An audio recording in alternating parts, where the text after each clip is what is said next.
Да. Добро вечер, адвокат Миланов. Добро вечер во Заспи ако можеш. Дали се слушаме на почетокот? Да, се слушаме. Добро вечер на вас и на вашите гледачи. Да, благодарам. Зборуваме за проблемот за кој што зборувавме и минатата недела со вашиот колега Јовица Сташевски околу продолжувањето на судските процеси, каде што апсолутно не се почитуваат мерките предвидени од владата, особено тие за забрана за собир над 5 лица, луѓе да комуницираат во соодветни услови со соодветна заштита. Вие сте адвокат кој што и покрај тоа што е веќе месец дена трае кризата, се уште мора да одите во судот, да не речам секој ден. Дали ова што го зборуваме точно или можеби ние имаме погрешен впечаток? Па јас би можел да ви кажам дека во изминатите 2 недели само еден ден не сум влегол во судница. Секој ден сум во судница со предмети, морам да влезам. Морам да влезам затоа што имам налог од судот да дојдам во судот и да се појавам. Услови баш дека има нема. Затоа што во судовите нема никаква контрола, барем допред некои недела дена немаше апсолутно никаква контрола кој влегува, од каде влегува, како влегува. Тоа по уведувањето на воредните мерки малку од малку се среди, но денеска, ако имавте камера и бевте пред судот, ќе можевте да видите дека пред судот има мал митинг, јас не би кажал како оно што го прикажавте пред банката, но нешто малку помалку од луѓе. Денеска во судница за Титаник бевме, како избројале новинарите кои што прочитав потоа, постои 38 луѓе во просторија од 60 квадрати. Но за да имаме представа, некои 20 на квадрати е празен простор помеѓу дескот на судиите и првата клупа кај што седат адвокати. Имаме 10 на квадрати кои што е растојание помеѓу обвинетите, адвокатите и новинари или сведоци, и ќе дојде дека во 30 на метри квадратни ние бевме 38, колку што избројале некои новинари, тоа го видов на некои од постовите на интернет. Сега, дали се тоа услови и простор каде што навистина може да се постапува и дали се сите на растојание и каква е безбедноста и на крајнот на краиштата. Што е тоа што е толку битно да судството се воведува како нов кластер во кој што постои опасност од зараза. Има тоа е нашето прашање, адвокат Миланов. Луѓе кои што се движат, комуницираат. Дел со заштитни средства, ракавици или маски, дел без ништо од тоа. Така што вие не можете да имате услови да го исполните оној минимум најмалку 5 луѓе. Само судскиот совет има 5 члена, дактилографот е 6 и никој не треба друг да влезе во судницата, тие се повеќе. Тоа беше и нашето прашање, тоа разговараме со Милосавлjević. Што е тоа толку важно да во моментов Министерката за правда Десковска не сака да ги откаже судењата? Само да кажам дека претходно колегата Димовски. Саше Димовски во што не е јасно во 21 часот кажа дека во апелација и во Врховен суд, ако не се лажам, судењата се веќе откажани. Тоа се случи откако беше утврдено дека еден од судиите е заболен од коронавирусот, но претходно никој не сакаше да каже да ја потврди таа информација, што значи дека во меѓувреме наназад на нивните судења кај што учествувале тие не може да се исклучи дека огромен број на луѓе, огромен, десетина луѓе најмалку биле во контакти се во опасен ризик да бидат заболени. На крајот на ова прашање, може да застара делата за кои што вие давате одбрана? Нито еден од оние предмети кои што во овој момент се тераат не може да застари. Нито еден дури од оние притворски предмети кои што наводно се тераат и се водат не може да застари, дури пак не знам ни дека има некој притворски предмет каде што оној максимален рок на притворот би истекол во скоро време за да некој мора да излезе надвор. Ако го погледнаме окружувањето, никаде не се суди. Во Србија се судат само нарушувањата на полицискиот час, бидејќи таму се притворски предмети тоа и тие се судат преку видеоконференциски врски. Никаде нема волкаво присуство. А тоа што е толку значено и што е толку побитно од здравието да мора да се држат волку голем број на рочишта, на вистина. Јас би рекол дека во судот никој не се согласува со ова. Никој не се согласува ниту со интензитетот, ниту со тоа што мора да се држат волку голем број со толку многу луѓе кои што циркулираат на судот. Но, веројатно, имаат страх од смена или било што, навистина тоа би морали тие да го кажат, затоа што е надвор од можноста да јас ги знам тие состојби. Добро, господин Миланов. Веќе недела дена воопшто не прима пошта, не само што не можете да влезете во апелациониот суд.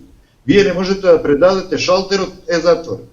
Што е во ред. Ајде Врховниот суд има судија кој што од апелација отиде таму по некои последни информации и тој не работи во суштина со странки. Основниот суд Скопје 2 од првите после 2 дена од прогласувањето на епидемијата, председателот на тој суд донесе одлука. Штипскиот суд, самите судии донесоа одлука да не работат.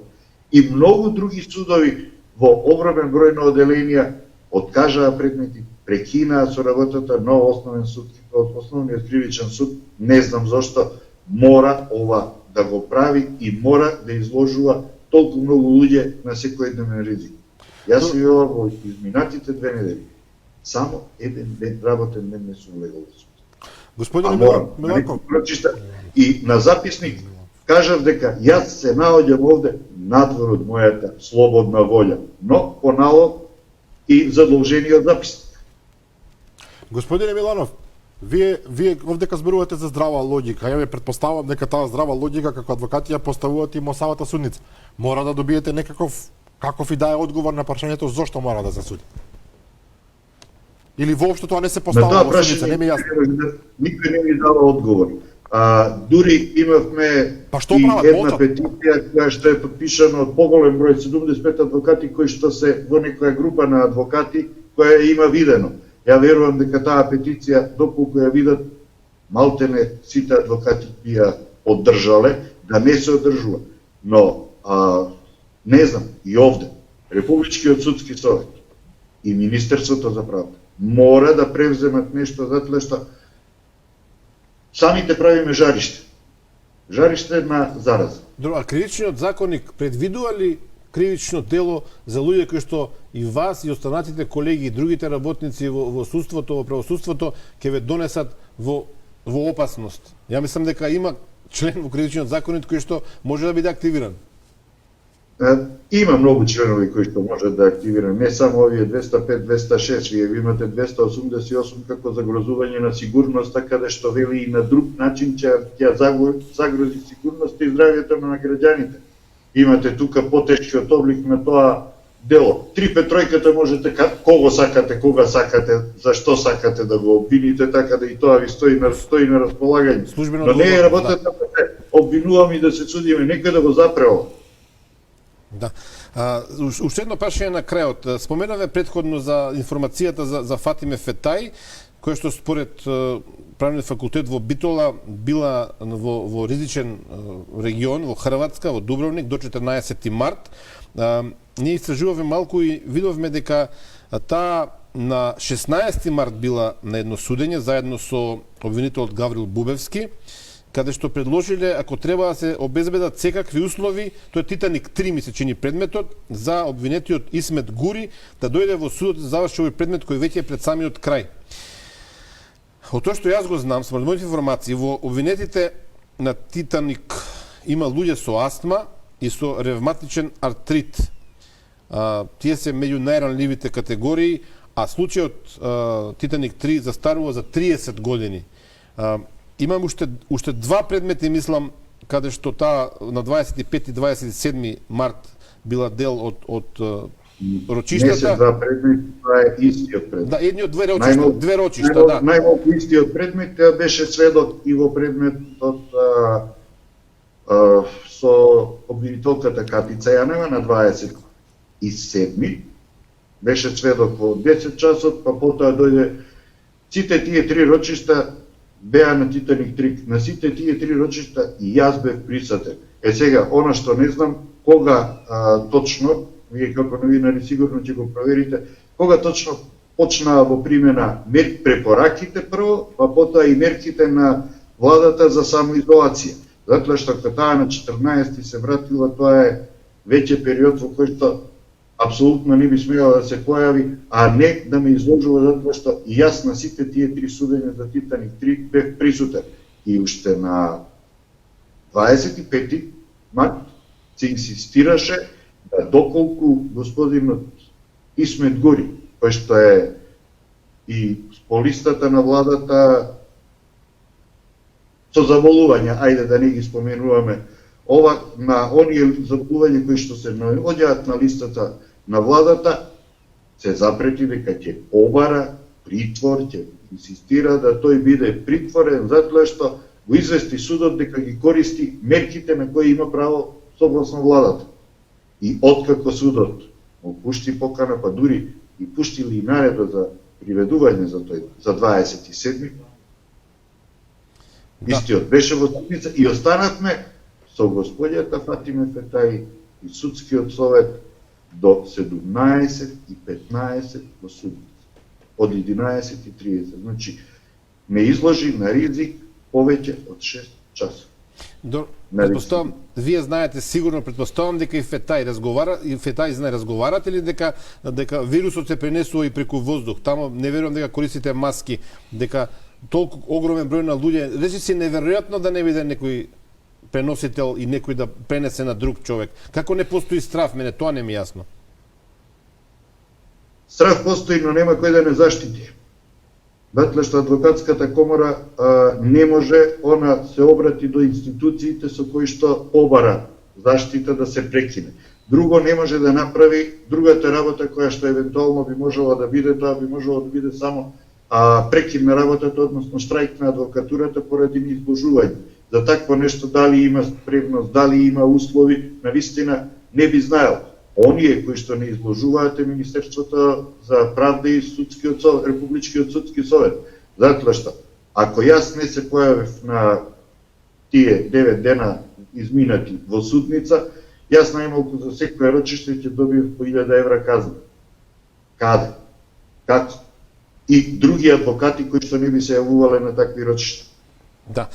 Така да тоа е и пресијата, и затоа што тоа е првата казна, наредната е 5-кратна, 10-кратна. Да. Едноставно, принудени сме, а не знам зошто. Кога ништо не може да застари, ништо не може да се промени. Еленко Миланов, адвокат, ви благодариме што ги споделивте со вашите драматични, би рекол, искуства од судските сали, каде што постои реална опасност голем број на луѓе да бидат заразени со коронавирусот. И сега ќе си дозволен црн хумор, Драган, дека можеби ова е начин за ветинг во судството, можеби некој некаде, повторно ќе речам, ова е шега, меѓутоа не е далеко од вистината дека голем дел од луѓето кои што учествуваат во судски процеси се работи за стотици луѓе, еден ден нема да бидат во можност да бидат дел од судскиот процес. Миланов Ушачка, ви благодариме што бевте гости во... Благодарам на учеството. Јас се надевам дека и оваа ваша емисија и ова моје обраќање ќе има допир до оние кои што мора да го запрат ова понатаму. Да, и благодариме уште еднаш. Поздрав за сега.